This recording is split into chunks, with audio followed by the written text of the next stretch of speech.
We all have those pieces of media that we see and hear about and think, yeah, I probably wouldn't like that, but people seem to like it, so I will give it an honest try. I recently made the realization that I made this exact mistake when I decided to check out the 2017 anime Ancient Magus Bride for the first time recently. You see, in 2017 I was in high school and I watched a lot of anime at the time. And I also watched a lot of anime creators like Giguk, the Anime Man, Misty Chronexia, and Mother's Basement, and so on. I remember a lot of anime content creators at the time talking about an anime that was airing, and for some reason I just thought, nah, I don't think that's for me, from hearing the description. This anime in question is called The Ancient Magus Bride, and oh boy did I miss out. Before I get further into the video, I would just like to take a moment and ask that if you enjoy this video, please hit the subscribe button for more content like this, as it shows me as well as YouTube's algorithm that you enjoy these videos. Now, let's get back into the video. I went on for years without checking out the show, and every time I saw it somewhere or heard it come up in discussion, I didn't think much of it, until my good friend decided to check it out recently. I had, through the last couple of months, considered checking it out, but I still hadn't done so, and so when my friend started watching it,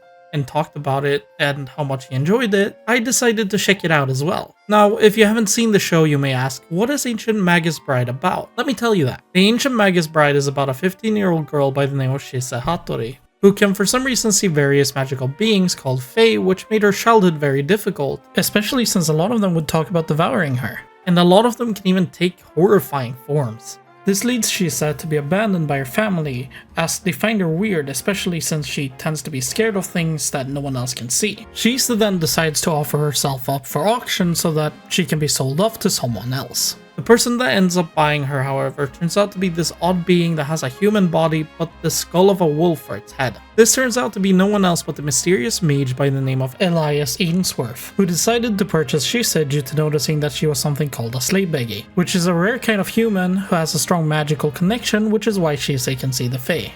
Elias decides that he will be making Shisa his apprentice mage due to her strong affinity for magic, and also tells her that he has the goal of one day making her his bride. I found the Ancient Magus Bride to be a bit slow to get into at first, but in hindsight I now understand why. You see, I watched the series on Crunchyroll, and for some reason Crunchyroll starts it with what is a 3-episode OVA. It does make sense to introduce us to a character like Shisa this way, but it is a bit slow, although it is great and I really want to clarify that. But just watching season 1 episode 1 through 3 without watching the OVA first felt like a way better way to get introduced to the series, as it is a bit faster paced and focuses around the actual main story of the show. However, you can also argue that I am being a bit nitpicky, as the OVA is great and I did enjoy it quite a bit. It was a really nice way of introducing us to Shisa as a character, so I will let it pass, but I can see how others watching from Crunchyroll can find it a bit hard to get into. The show in general explores a lot of not just fun and mystical themes such as magic and magical creatures such as the Fae, but also darker themes such as depression, suicide, self-harm, and more. The show does a great job of introducing us to the world in the show,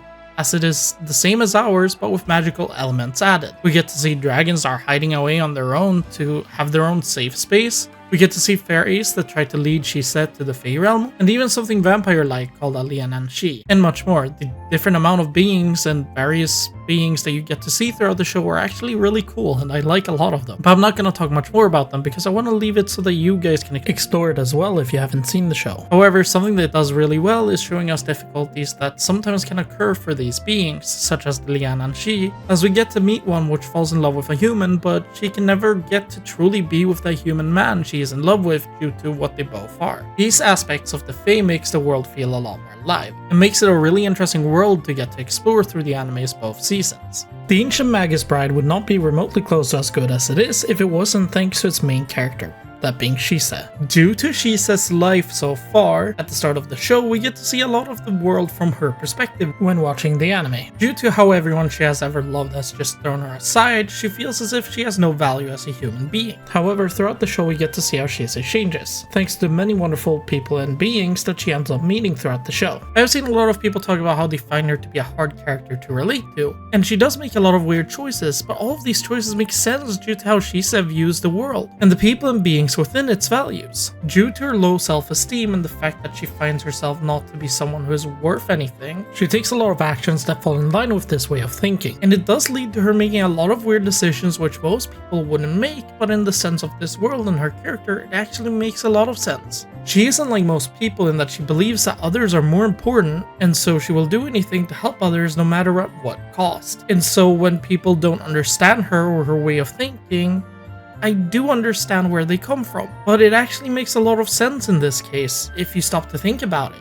I do also want to take a moment to talk about the main villain, at least in the first season of the show. I will try and keep it as spoiler-free as possible, however, and won't call him by his name for this exact reason. You see, there are a few series or even pieces of media that has made me hate a character remotely as much as I hate the main villain of this series. The main villain of the show, or at least the first season of it, as I am currently a few episodes into season 2, does come off as just a purely evil character throughout the show, and the more we find out about him, the more hateable he tends to get, at least in my opinion. Whilst there are aspects of him that can make one feel sorry for him, the terrible things he does throughout the show doesn't help him and makes him feel far more like a living piece of shit, and you truly want him to fail with whatever he is trying to do when watching the show. These aren't the only great characters in the show. I'm not gonna go more into detail about the different characters, but all characters in the show feel very memorable in my opinion, and I really like it and its cast, as I think they are all incredibly well written. Whilst the dark fantasy world of the Ancient Magus Bride is incredibly well created and has some of the best world building I've seen in a while when it comes to fantasy anime,